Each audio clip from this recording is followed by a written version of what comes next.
Deborah Marion, Lorenzan Wright's mother, wiped tears from her eyes. So did her mother, Louise Vassar. Moments later, around 11 a.m. Thursday, Shara Wright walked through the door with a slight smile on her face. The courtroom was silent as Judge Lee Coffey greeted Wright, and she replied. Right, good morning. Good morning. Prosecutor Paul Hagerman then walked forward to drop what some considered a bombshell. Wright, accused of killing her ex-husband, Memphis basketball star Lorenzan Wright, was taking a plea. On count one of the indictment, Shara Wright went her plea of guilty to the offense of facilitation to commit murder in the first degree. Wright was sentenced to 30 years, but she'll be eligible for parole after 9, plus get credit for time she's already spent in jail. It's one of the few questions she asked while on the stand. Do you have any questions or anything to say before this judge when it's entered his right? No, sir, but I do get credit for the time I've already spent.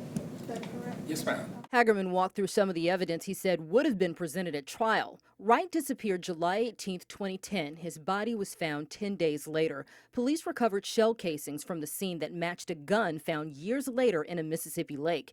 Shara's own cousin, Jimmy Martin, is who told police this story and said she was the mastermind behind Lorenzan's murder. Martin, who's currently in prison for killing his girlfriend, is an unindicted co-conspirator in this case and told police he was at 2 meetings with Shara and her co-defendant, Billy Ray Turner, as they mapped out a plan to kill Lorenzan twice. He also stated that he helped those individuals clean up some of the crime scene and ultimately traveled with Mr. Billy Turner to dispose of the murder weapon, which was later found in a lake not terribly far from Memphis. When asked directly if 9 years is truly serving justice, Hagerman pointed to the fact that it's just an opportunity for Wright to get out. I hope and I know the family will be there.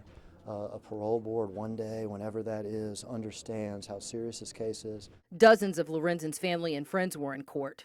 You got to forgive me.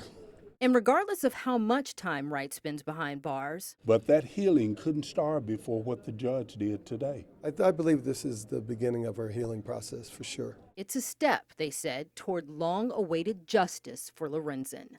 Zanetta Lowe, WREG, News Channel 3.